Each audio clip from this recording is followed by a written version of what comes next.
Let us continue for the example 14, part D, Newton-centered difference. So what you have to do after you identify the formula will be you need to identify what is the n value.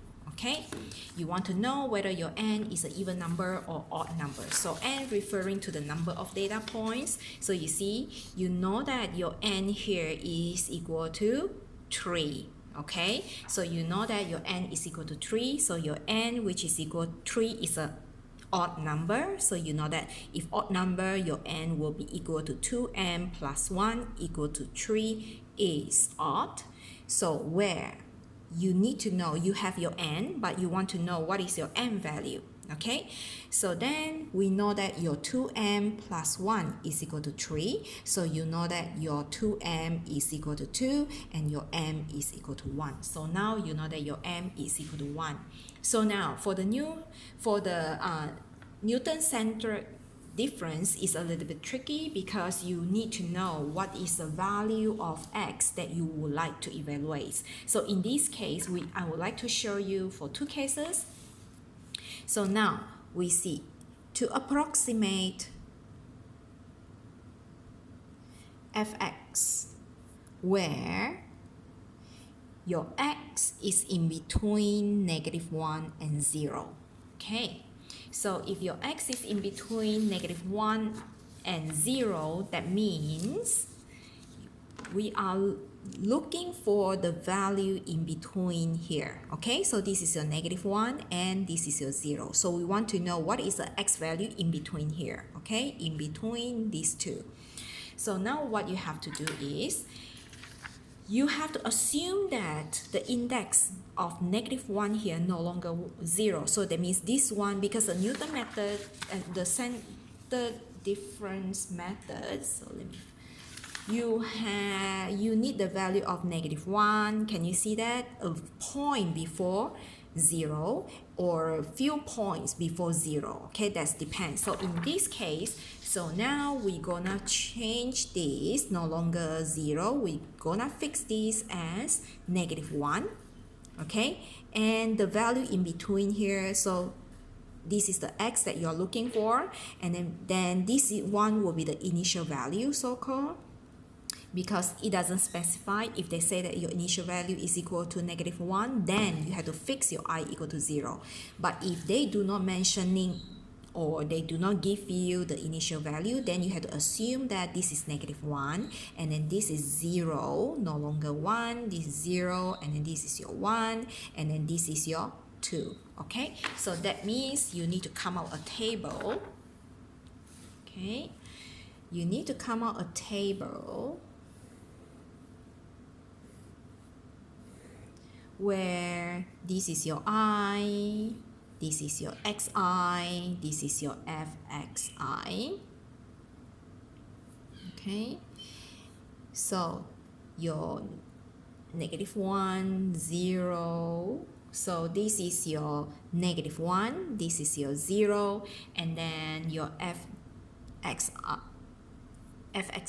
here is 3, -4, and then this is your first divider difference. So this is your first, I use dd to represent divider difference. Okay, so not dd is equal to divided difference.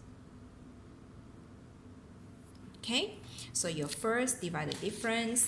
So what do you have here? So you know that this is your fx0, this is your fx1. So now your first divided difference will be your x1, sorry, not 1, is -1 because your I is equal to -1. And then this is your f, comma, x0. Okay, you take this minus this. So -4 minus 3 give you -7. Okay, and then you continue for the next one. So the next one, -1, 0, and then this is 1, this is 2. Okay, so this is 1, this is 2. So there, it happens like such a coincidence. The index I and the xi, they have a similar number. All right, and then this is your 5, this is your -6. Okay, So then, in order for you to find the first divisor difference, so this is in between 0 and 1. So you have x0, x1. So it's equal to fx1 minus fx0. So you have 5 minus negative 4, give you 9. And then next, it is in between 1 and 2. So 1 and 2, so you have fx1 and 2. So you are going to take fx2 minus fx1. So negative 6 minus 5 give you negative 11. Alright? And then after that, you proceed for the second divisor difference. So this is second DD.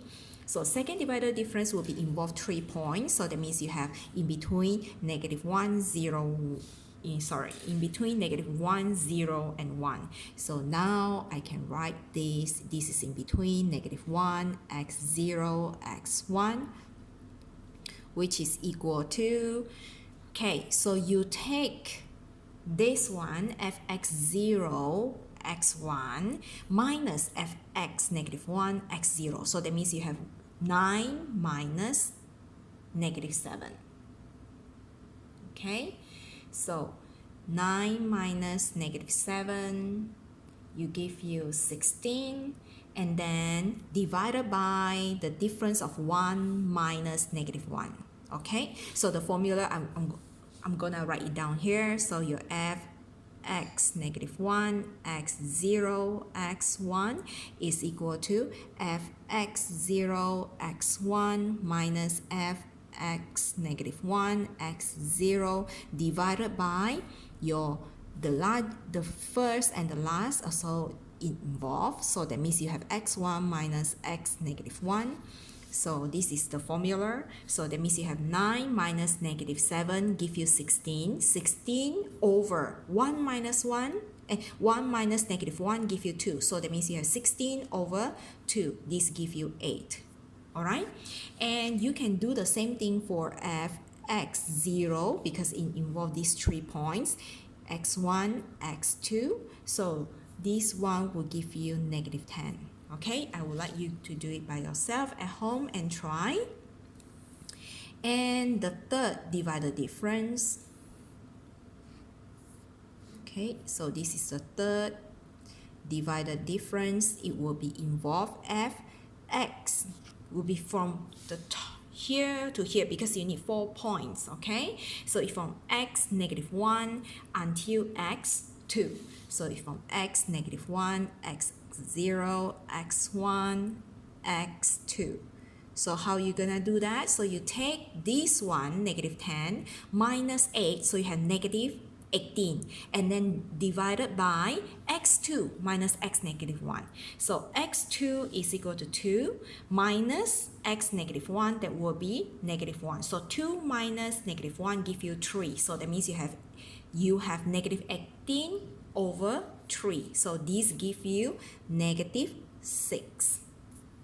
Okay, so I rewrite here. So your x negative 1, x0, x1, x2 is equal to fx0, x1, x2 minus fx negative 1, x0, x1 over, you take the last point, that will be x2 minus the first point. Okay, so this is the formula in order for you to calculate this. Alright, so now what do you have? So now you need the h value, right? So what is a h? So you see, the difference between 0 and negative 1 is 1. The difference between 1 and 0 give you 1. The difference between 2 and 1 also give you 1. So you know that the h, that will be the step size of the x, is equal to 1. Okay, and what is your x0? And you know that your x0 is equal to 0. Okay, so how do I know? You see, this is I equal to 0. So x0, what is the value? It is equivalent to 0. So therefore, you know that your x0 is equal to 0 for this case. So now you begin to find the Newton-centered difference is, okay, your n is equal to 3. Always remember how we know that. So n is equal to 3. Okay, because we have the x0, x1, x2, x3. So 3, x3 here. So that means your n is equal to 3. So the substitute n equal to 3. So you have p3x is equal to p3. And then, okay, we have this one. Okay, not that. I just write it down so that you remember. Your x is equal to x naught plus sh. Okay, your x naught is 0, s is s, h is 1. So that means you have your x is equal to 0 plus s times 1. So that means you have your x is equal to s. Okay, so but and again here I just write in full so that you know what's happening. Okay, so I will have this is equal to p3s. Okay, it's from here.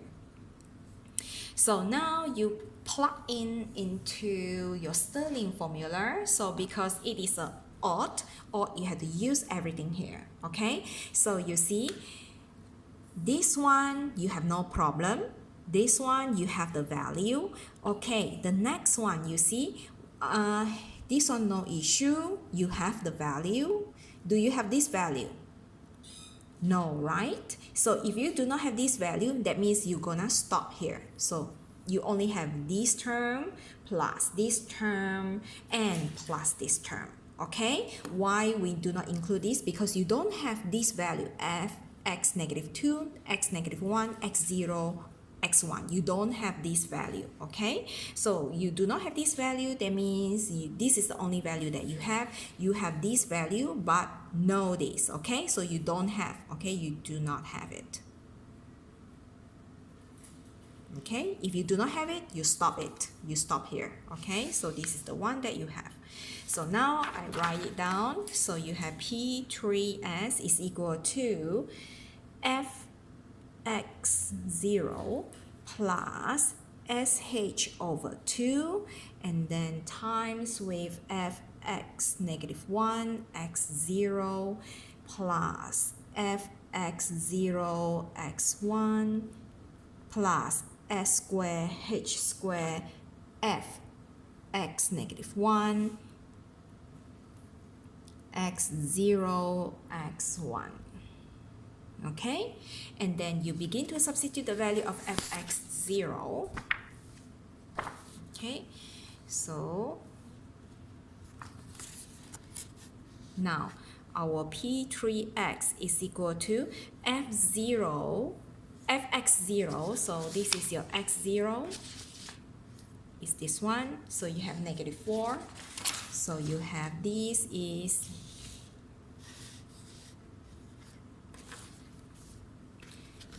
negative 4 plus your sh. Okay, so s, your h is 1 over 2, so you substitute your h equal to 1 here and then plus these two values. So these two value means that you plus these two value.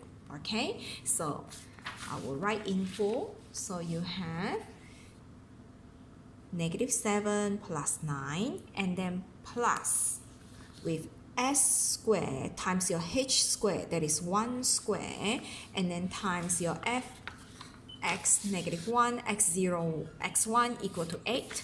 So that means you times with 8. Okay, you simplify this, you will get the answer is negative 4 plus s plus 8s squared. Okay, and then the next one that what you have to do, because you want to be in terms of x, then you have to substitute your s. Okay, how to find the s? Okay, you know that from here your x is equal to s. So you see from here, so we know that this is equivalent to your x equal to s. Okay, so now you substitute the s equal to x, so you have negative 4 plus x plus 8x squared. Okay, then you are done for this one. And then the next one, okay, you approximate in between negative 1, x and 0, so you approximate between here. So the next one is you want to know what is the value in between these two. Okay, so now to approximate fx, where your x is in between 0 and 1. So what you should do, okay, based on the table, okay, if you see here, x in between here 0 and 1, so you know that 0, the index here is gonna to be -1. Okay, and then what happened to here? Here will become -2. What happened to this one? It will become 0, and this one will become 1. So this is the case, all right? So then you draw the table, okay?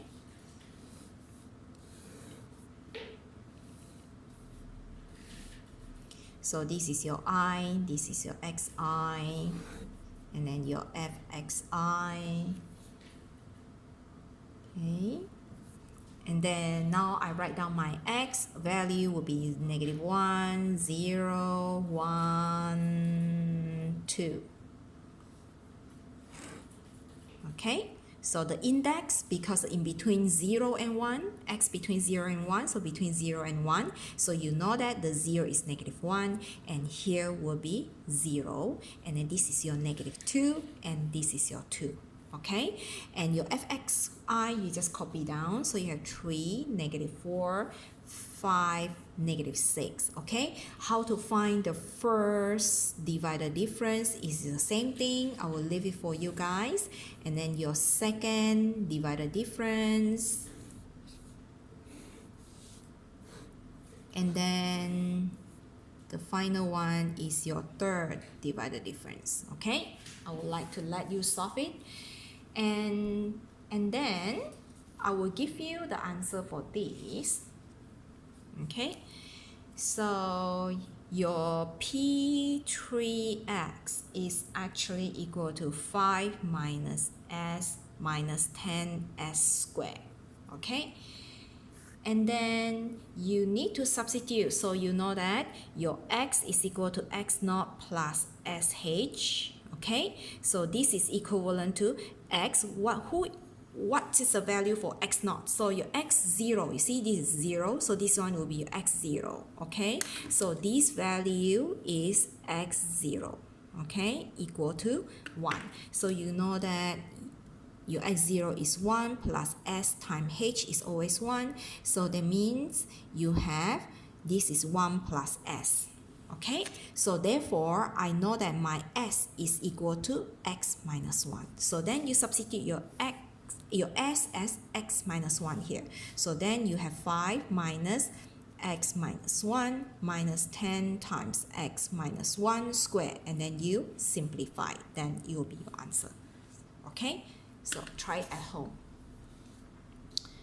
Okay, so now you see the next one is, you may ask me, okay, what about to approximate fx where your x now is in between 1 and 2? Is it possible? So you see, when x is in between 1 and 2, so 1 and 2 is here, right? So then this value no longer 0, so this value will become -1, and then this value will become 0. So for this one we can't do anything else, because you only have first divider difference, but then the second divider difference you cannot get it, and third you do not have it. So therefore we cannot proceed for this, so we can only do until this time. This x is in between 0 and 1. You do not have enough information data, or you do not have enough information for second DD and third DD. Okay, so then we do not need to do for x in between 1 and 2.